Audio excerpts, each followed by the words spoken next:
KBR news కి స్వాగతం అని కోరుతున్నాను. మళ్ళీ మీరు బాధపడొద్దు, మీడియా కూడా 100% మీకు సపోర్ట్ చేస్తుంది. అదే ఈ విషయంలో మీరు కొంత క్లారిటీ ఇవ్వాలన్న ఉద్దేశం అండి. సో మీ అభిమానులకు పోలీస్ డిపార్ట్మెంట్ మీరు రిక్వెస్ట్ చేసి నేను మీడియా మిత్రులకు నేను ఒకటే కోరుకుంటున్నా, దయచేసి ముందు వెనక వెరిఫికేషన్ చేసుకొని పోలీసు వాళ్ళని కూడా అడిగి దయచేసి నేను సోషల్ మీడియా నుంచి వచ్చా. నేను సోషల్ మీడియాని నాకు శాపంగా మారుతుందని నేను ఏ రోజు కూడా అనుకోలేదు. నేను ఒక ఆడపిల్లని దయచేసి చెప్తున్నా, ఇందులో నా ఇన్వాల్వ్మెంట్ ఉంటే మళ్ళీ చెప్తున్నా, మీరు ఏం చేసినా నేను పడ్డానికి సిద్ధం, నేను ఎక్కడికైనా వస్తాను. కానీ అనవసరంగా నన్ను దయచేసి బ్లేమ్ చేయకండి ముందు వెనక తెలుసుకోకుండా. ఇందులో నా ఇన్వాల్వ్మెంట్ 1% కాదు కదా, 0% కూడా లేదు.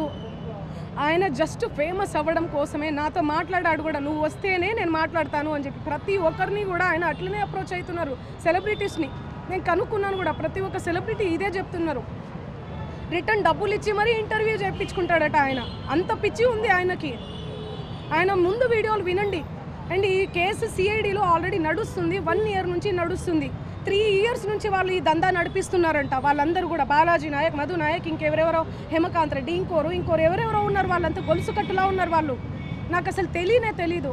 అన్యం పుణ్యం ఎరగని మమ్మల్ని, నన్ను, నా ఫ్యామిలీని దయచేసి రోడ్డుకి మీడియా మిత్రులారా నేను మళ్ళీ చెప్తున్నా, న్యాయం ఎవరి వైపు ఉంటే వాళ్ళ వైపు ఉండండి. దయచేసి మీడియా అంటేనే నాకు చాలా గౌరవం, నిఖార్సైన మీడియా. దయచేసి చెప్తున్నా, మళ్ళీ చెప్తున్నా, వాస్తవాలు చెప్పండి, అవాస్తవాలు వద్దు. సడన్గా ఇట్లా ఏం తెలియకుండా ఎవరో వచ్చి నా మీద ఎలిగేషన్స్ వేస్తే దయచేసి మీరు పెట్టుకోకండి. ఎందుకంటే నేను ఒక ఆడబిడ్డని, గిరిజన ఆడబిడ్డని. ఎవరెవరో పడనోళ్ళు మా ప్రోగ్రామ్కి రాలేదు, అంత బలుపా, అంత ఓవర్ యాక్షనా, ఏమేమో ఉంటాయి. వాళ్ళు వచ్చి పడదు అని చెప్పి ఏదేదో మాట్లాడుతుంటారు. మీరు అట్లా పెట్టుకోవడం చాలా తప్పు. దయచేసి మీడియా మిత్రులు, నా ఫ్యామిలీ లాంటి వాళ్ళు, నా ఫ్యామిలీ మీడియా అంటేనే నా ఫ్యామిలీ. నేను కూడా ఒక జర్నలిస్ట్గానే వచ్చాను, కానీ ఎవరిని ఏ మాట అనకుండా నా కష్టాన్ని నేను నమ్ముకొని, నా పాటను నేను నమ్ముకొని ముందుకెళ్తున్నా. నా మీద పార్టీ ముద్రలు వేసినా కూడా నేను వద్దు ఈ పార్టీ అని చెప్పి అప్పుడెప్పుడో ముందుసారి సిచ్యువేషన్ని బట్టి వెళ్ళి పాటలు పాడిన. పార్టీ ముద్రలు వేస్తే 2023, 2024 ఎలక్షన్ మూమెంట్లో అసలు నేను ఎక్కడ కూడా కనిపించలేదు, ఎవరికి పాటలు కూడా పాడలేదు. అవునా కాదా?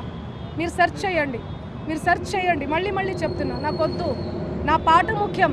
నాకు వద్దు ఈ పార్టీలు, పార్టీ జెండాలు, ఈ సుబ్బు లాంటి ఫేక్ ఎలిగేషన్స్ వద్దు నాకు ఇవన్నీ. నేను ఎందుకు ఇన్వాల్వ్ అవుతాను చెప్పండి. దయచేసి చెప్తున్నా, నాకున్న క్రెడిబిలిటీతోనే ఇంతవరకు నేను వచ్చిన. ఆ